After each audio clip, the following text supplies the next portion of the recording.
Hello, and welcome to Talking with Famous People. And that sounds like an ISFJ with some ISFJ background noises. In this Yep, episode, that's my kid. Hold on. Just a second. Let me deal with that. okay, you deal with that while I get the intro here set up. So, for the sort of viewers of Talking with Famous People, we are doing this evening a series of videos each on type. We've done ISTP, we did ISFP, we've done ENTP, we've done ESTJ, and we are now going to do ISFJ because I made a video a long time ago, or not that long ago, I don't know, where we talked about trying to get some ISFJs and ESFJs here to, well, I mean, so we could quadruple for one thing. I really want to quadruple. And I can't quadruple without some SFJs around, right? There's no quadrupling possible without a couple ISFJ, an ISFJ and an ESFJ to go along with the INTP and the ENTP. That's your alpha quadrant right there. So anyway, I made this video trying to get ISFJs to come participate, and it worked. And this is a perfect example of the seed planting mentality. I had long forgotten about that video. I saw her comment, and I was excited to see her comment. And then now here she is with the requisite child screaming mom in the background. A perfect setup for the ISFJ. Okay, And she's back right on cue, too. I'm How back. perfect is that? Okay, so welcome, ISFJ. And I'm going to do, I think the best way to proceed with this video is I'm going to go ahead and describe the ISFJ personality type as I understand her, starting with the cognitive functions. And I'm going to pause periodically and ask you to offer your feedback on my description, where it's right, where it's wrong, and other things you might have in mind that you could add. Okay? Does that sound like a Okay. plan? Okay, so Sounds the ISFJ personality type is one that I'm pretty familiar with. I've got my oldest friend, one Mr. Dave Porter. He's an ISFJ, a male ISFJ, and I've known him for 42 years, and I'm 45 years old. So I met him when I was 3 years old. Anyway, and the other ISFJ I'm very familiar with is my own mother, who's an ISFJ, and obviously I know her well. So the cognitive function stack for the ISFJ goes as follows. They lead with introverted sensing. They follow that up with extroverted feeling as their tool function. In the third slot, they have introverted thinking. And in their fourth slot, they've got extroverted intuition. They're known as the ENTP's dual in socionics because our first slot is their fourth slot, and their first slot is our fourth slot. And we have the same 2, 3, but in opposite order. So they have FE as a tool. They follow that up with TI. We have TI as a tool, followed up with FE. Okay, so the way this manifests in terms of the behavior of the ISFJ with the first two functions, SI being a function that is about the individual being attentive to their own needs and self and being and well-being, pleasure, and stuff like that.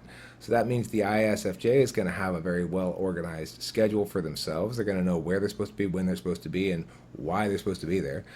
They're going to attend to those things. I think they're less likely than a lot of schedule types to overcommit themselves. So I think the ISFJ is pretty good about not putting too many things on her plate compared to, for example, the ESFJ, who's likely to overcommit a little bit more.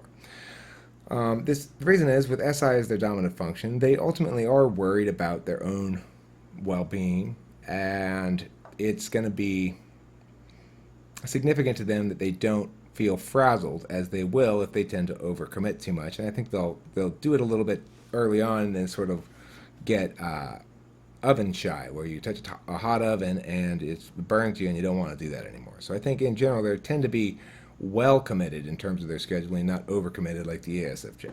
Now, one of the reasons why they are also well committed is that their second function, their tool function, is FE, extroverted feeling, which means they are very concerned about how others perceive them and about the well-being of others, especially of their family. So they're excellent mothers and excellent family members, wives or husbands or fathers, and they tend to make sure that the lives of those around them are well tended to in that schedule-y kind of taking care of the details of life kind of way. So I know when I was growing up, my mother always made sure that she knew when my homework was due, not just me, because I was notoriously unreliable for taking care of that shit myself. She would keep track of it, and she would remind me of when stuff was due, and it helped me substantially get through school and be successful because the difficult parts were never the intellectual parts. The difficult parts were always the organizational parts and the turning stuff in parts. So my mother was very active in involving herself in that aspect of my life when I was growing up, and it successfully facilitated me a lot. That's a quintessential example of the SIFE combo in action, working towards an inner circle member, a family member, and being fundamentally helpful and good and preserving a orderly, peaceful, and successful home, as certainly my mother and father as well did for me. So I will pause now and ask for Jules' comments on either of those first two function descriptions, the SI in the dominant slot or the FE in the second function. I would say it's actually very accurate. Especially in terms of like scheduling, and I definitely need to know when I need to be somewhere, what's going on, what's happening. And then it's funny, my sister-in-law is actually an ESFJ. And so it was funny, especially in terms of her overscheduling herself. There is a very distinct difference between the two of us, where I have a more relaxed pace, and I take time for myself, I relax, and I can definitely see in her life it's very hectic. You know, it's from one place to another, always some sort of demand or something she needs to do. So pretty accurate. Cool. Any thoughts from anybody else in the assembled group before we move on to the third and fourth functions? I have a question about, well, I don't know how well you know the functions. I'm going to be asking about positive SI. How good are you at copying things you've seen? How good am I at copying things I've seen? Like styles and patterns and stuff like that. Can I give you an example? Like, for example, do you ever look in a magazine and say, "Ooh, I like the way the kitchen in that magazine looks. I want my kitchen to look like that," and then you can successfully make it look like that? Something like that. Yeah, I would say pretty accurately. I think so. I would definitely say it's I wouldn't say it's like necessarily a skill set I have, but I think that if there's something that I see and I want to replicate, I feel like I can do it fairly well. Sure. All right. So, Eric, that would be positive SI. That would be positive SI. Right. Okay, cool. That's good too. That's a good example right there.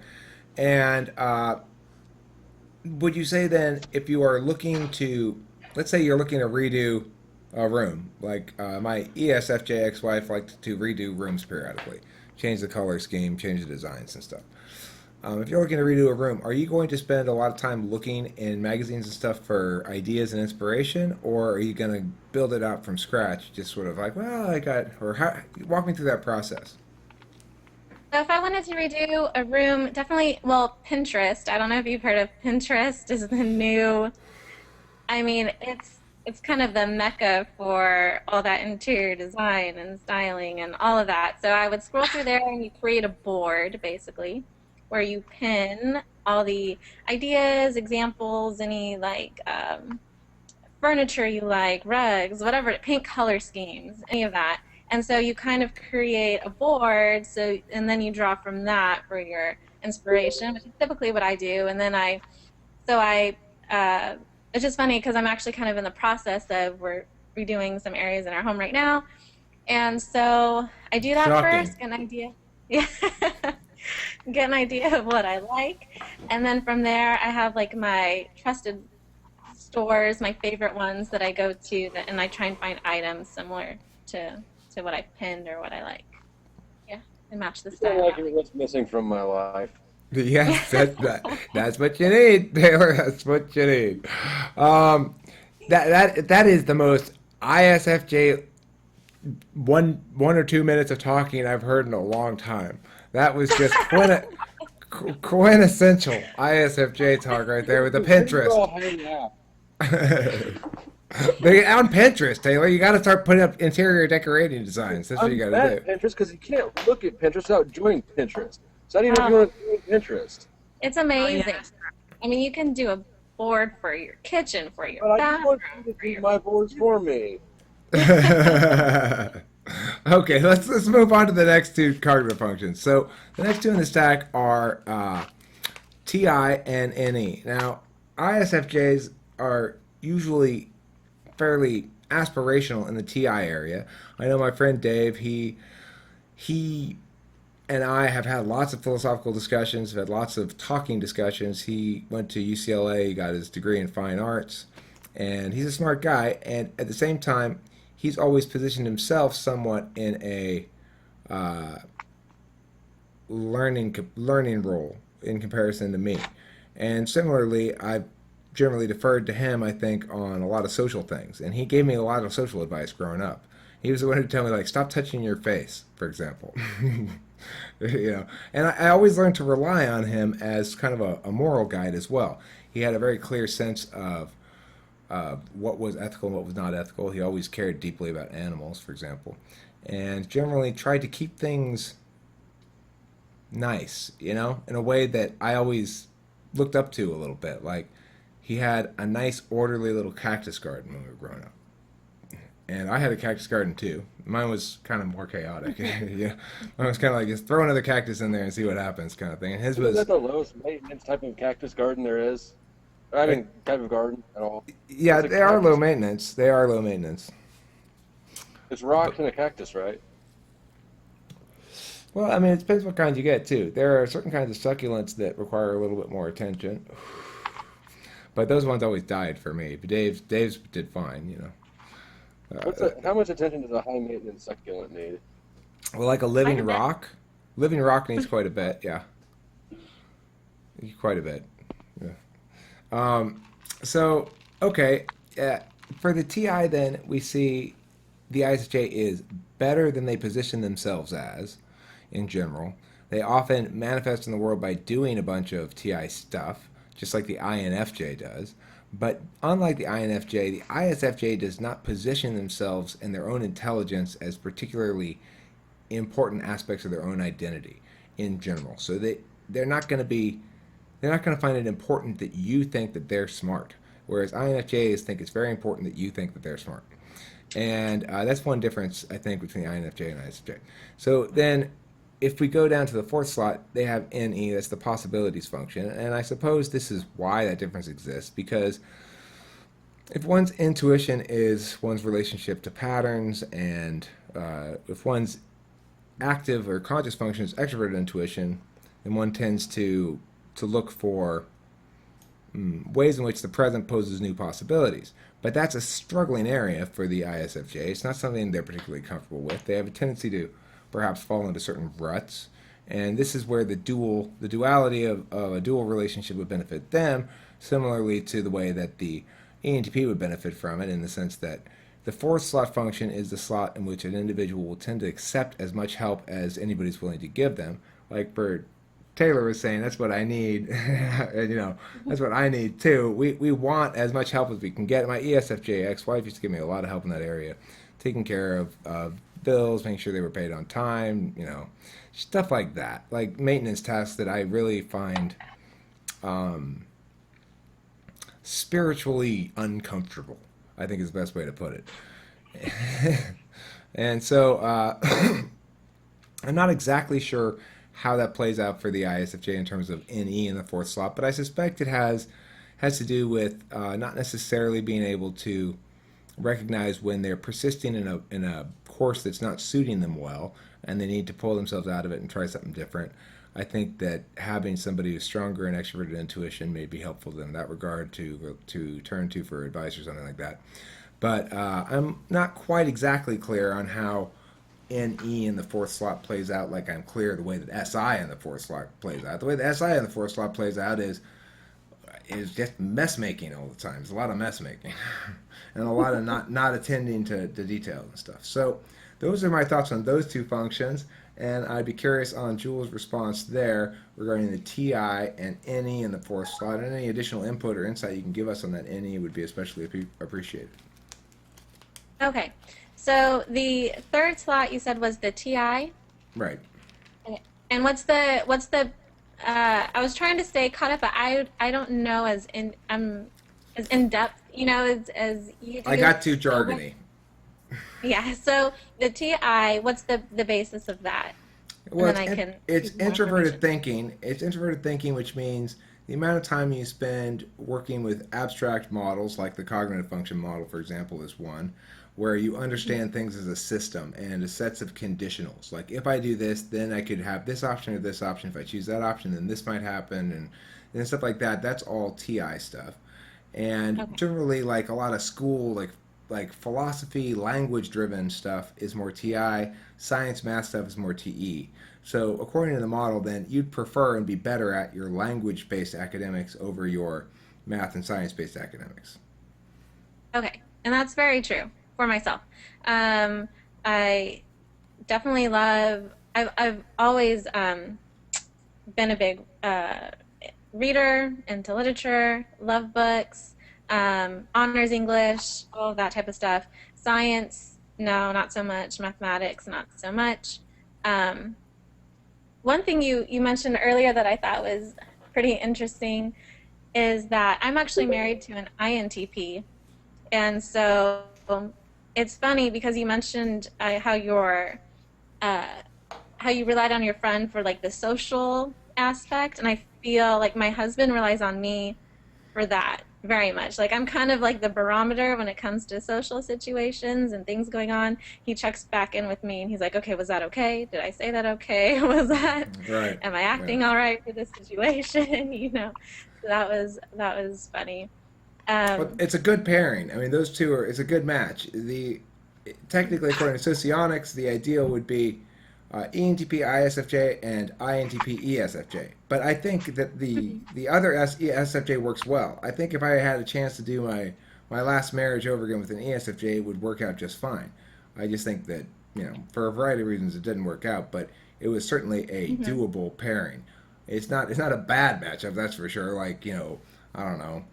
Uh, INFP, I think, would be a very bad matchup for an ENTP personally. Yeah. But so okay, so that's your thought. That's TI, and Okay. you're talking about how your husband, in fact, does do that dual thing where he defers to you on the FE stuff because you're a lot stronger at it. The Hmm. the fourth function then for you is the NE, the extroverted intuition, which is your possibility generator. Well, here's some new ideas we could try. It's your husband's second function, so he's pretty solid at it and probably comes up with a lot of new ideas and stuff. Can you Right. talk to me about how having NE or extroverted intuition in the fourth slot works out for you as a vulnerable function? As far as like coming up with possibilities and looking towards the future, I almost feel, how would I put this? I get overwhelmed, if that makes sense. I feel like I'm not very able to, I feel like there's too many choices and then I can't pick any. And so then it's almost like, okay, well just keep doing what you're doing because the not knowing the certain outcome of any given situation is very intimidating to me. So I'd rather keep doing what I'm doing than risk possible failure or possible negative outcomes from any kind of scenario I might be able to envision otherwise. I don't know if that Makes makes perfect sense. sense. Yeah, it makes perfect sense. And it's totally consistent with what I would expect. It's a good way to put it that you feel overwhelmed by not being able to distinguish between uh, which course of action is sufficiently promising and offers sufficient certainty to justify changing from the status quo course of action, the one you're currently engaged in. I think that's a good way of thinking about it. Uh, okay, why don't we go over to the shadow functions then, and we'll try to move a little quicker. I realize the video's probably stretching on a bit. The first shadow function is going to be SE. That's the ignoring function, where basically the the ISFJ does a lot of stuff. They're a doer. They're a proceeder through these existing plans. As Jewel indicated, she looks at a bunch of possibilities and says, well, I'll just keep doing what I'm doing because that one I know much more certainly what's going to happen. With these other ones, I have trouble distinguishing between degrees of probability, you might say. So there's that element. But with the SE, this ensures that this is the part that sort of takes care of the proceed along the existing path part. It's very unconscious at first. As you get older, it becomes something you value more actively because you realize that the SI requires the SE component, the doing component, to actually manifest in the ways you want it to manifest, to have the impact in your life of security and certainty and pleasure in the moment and valuing of the depth of the relationships and experiences of your life, which is kind of your basic priority. Valuing your family, valuing the fact that it's coming up on the holidays, and so you're going to start decorating for Halloween pretty soon, probably, I'm guessing. I bet you are. It's like valuing the fact that it's around Halloween time, not just ignoring that and then all of a sudden it's January and you're like, what the hell happened to the holidays? Right, I'm buying Christmas presents already, so yeah. Okay. So the SE part is the fact that you are buying the Christmas presents. The SI part's saying, okay, I want to make sure that my child is happy around the holiday time, and the SI part's saying, I want to make sure I have these moments sculpted for experiencing.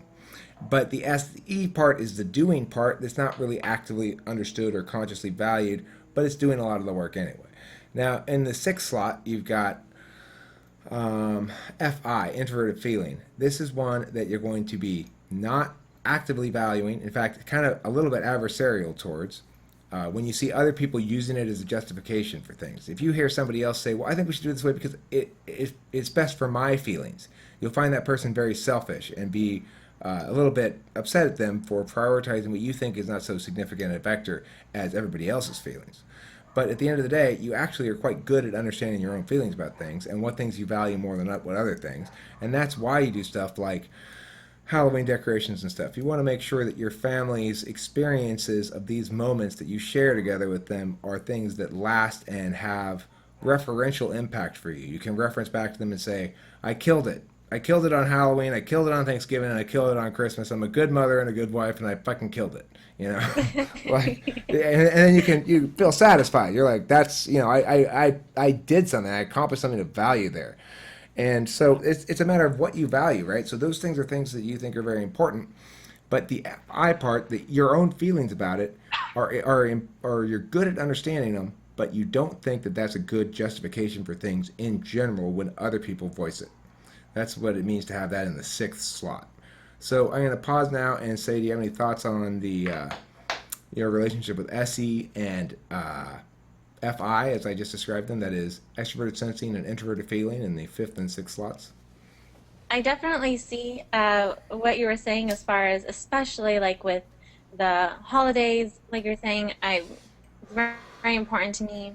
Like for Halloween, and I know maybe it sounds silly, but like, I make the bananas look like little ghosts and the oranges like little pumpkins, and you know what I mean? Like their cousins come over, we all go trick-or-treating together, and it is important to me because I feel like we're building those memories, and for me, I see value in having my children grow up so that one day they can remember, like, okay, remember the cousins would come over, we would go do this together, and so that made a lot of sense.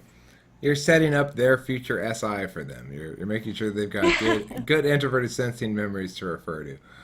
Okay, then the seventh slot, this is your place of least resistance, is going to be extroverted thinking. That is protocols and rules type things, setting up systems that achieve certain particular outcomes.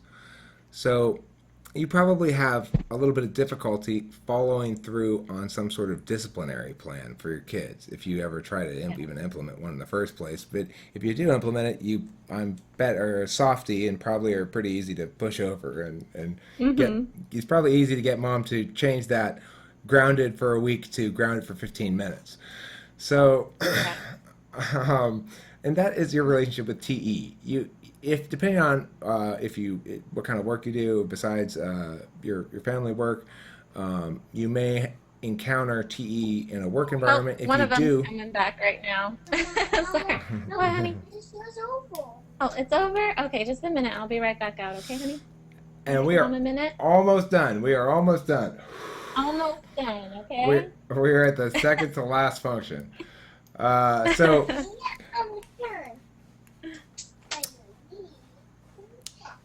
so I know my mom wasn't much of a disciplinarian, and the last function is let's see, it is NI, right? NI. So I think you probably have a pretty loosely battened down understanding of holistic truths. That is to say, you probably interpret things a lot in terms of, well, this is the whole truth about it, and that sums it up, and that's all we need to know. And a lot of times that'll be right on the money, and you'll have especially a sense about your own feelings about what's really important is understood in NI wholes. Like, well, you know why you want to set up the Halloween decorations. You want to make it such that they have these memories, and you want to take pictures, and you want to document your own life and your own identity as referenced through these events. And so that sort of NI truth is loosely battened down, not conscious. You don't think of it in terms of truths like that, but it sort of happens all the time anyway. So that's my notion on the last couple of functions. If you want to offer any little comment on that, that'd be great. I understand if you got to go and do your mothering duties and such. I totally respect that as well. Let me see. I was a little distracted, so I'm going to try and focus in and remember. Let's see. The disciplinary thing, absolutely true. My husband's like, why do you let them get away with that? Or why do you let them talk to you that way? But it's very hard for me to, because I feel like I don't want to disappoint them, make them sad, etc. Let's see. The other ones, let's see. I feel so bad because I was kind of distracted. I was It's trying okay. to listen. But Hey, it's okay. Don't even stress about it. This has been a great episode. I think we're going to end it right here. It feels like, and according to my NI, this is a good spot. You've been a fabulous guest. I greatly appreciate your presence here and your willingness to let us ask you some questions. I think, to the best of my knowledge, you're our very first ISFJ. You guys aren't usually interested in this kind of stuff, so I really do appreciate you being here. Thank you very much, and don't forget to eat plenty of cheese.